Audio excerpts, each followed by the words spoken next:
नमस्कार, प्रभात खबर में आपका स्वागत है। मैं हूं आपके साथ राजकमल।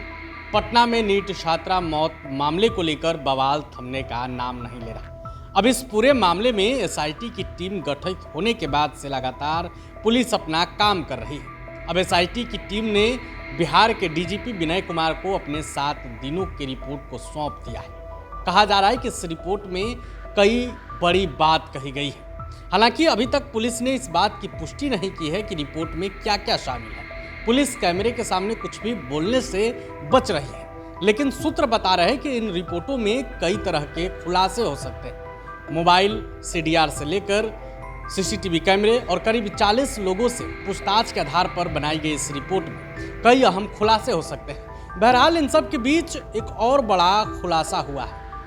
हालांकि इस बात की भी पुष्टि नहीं है, लेकिन सूत्र बता रहे हैं जब लड़की 26 दिसंबर को पटना से जहानाबाद पहुंची थी तब उसका भाई घर से गायब हो गया, मतलब कहीं चला गया। फिर जब वो 5 जनवरी को जहानाबाद से पटना लौट रही थी तब वो घर गया। इस मामले में अब भाई भी संदिग्ध भूमिका में नजर आ रहा है। पुलिस उससे भी पूछताछ कर रही है। पुलिस परिजनों से पूछताछ कर रही है।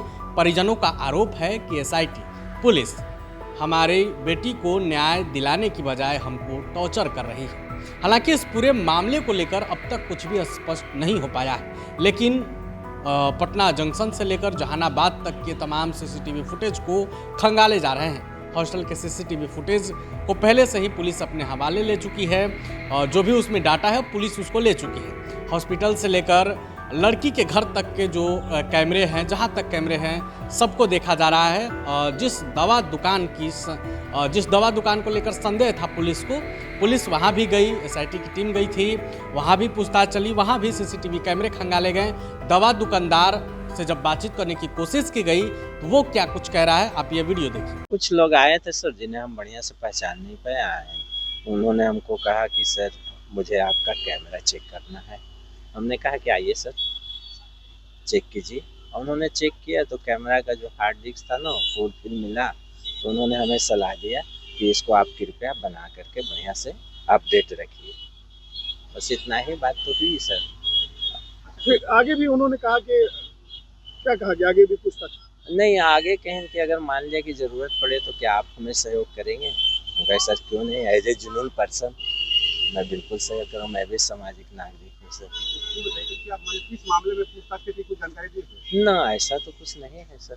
खाली वो कैमरे पे फोकस या कैमरा देखी ना, उसके बाद ये सब बातें हुई। कुछ दवा ववा के विषय में भी बात किए होंगे? नहीं सर, दवा तो नहीं, ऐसा कुछ तो नहीं। कैमरे की क्या स्थिति थी आपके?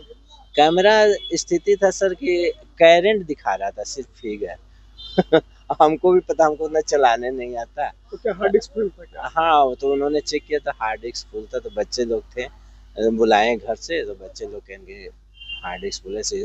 और रियल में सर हम मैकेनिकल को बनाने के लिए कहे हुए हैं। वो कहें कि फुर्सत मिलेगा तो भैया मैं आकर बना दूंगा। तो आपने वीडियो में देखा, दवा दुकानदार बता रहा था कि कुछ लोग आए थे, हमसे पूछताछ कर रहे थे।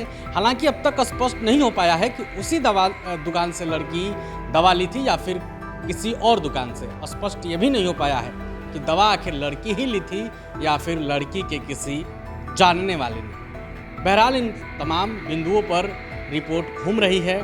लोगों के मन में जानने की इच्छा है कि आखिर क्या कुछ होता है। इस मामले में एसआईटी की टीम लड़की के मामा से भी पूछताछ कर चुकी है। लगातार लड़की के परिजनों से पूछताछ कर रही है।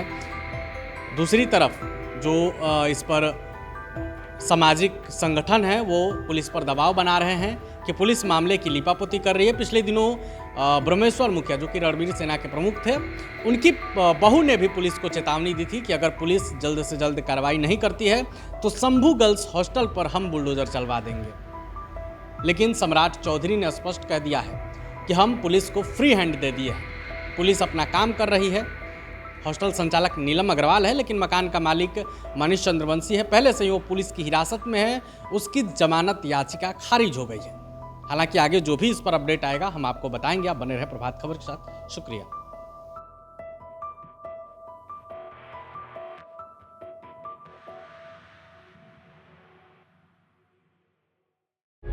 प्रभातखबर.com, विश्वास वही, रफ्तार नहीं।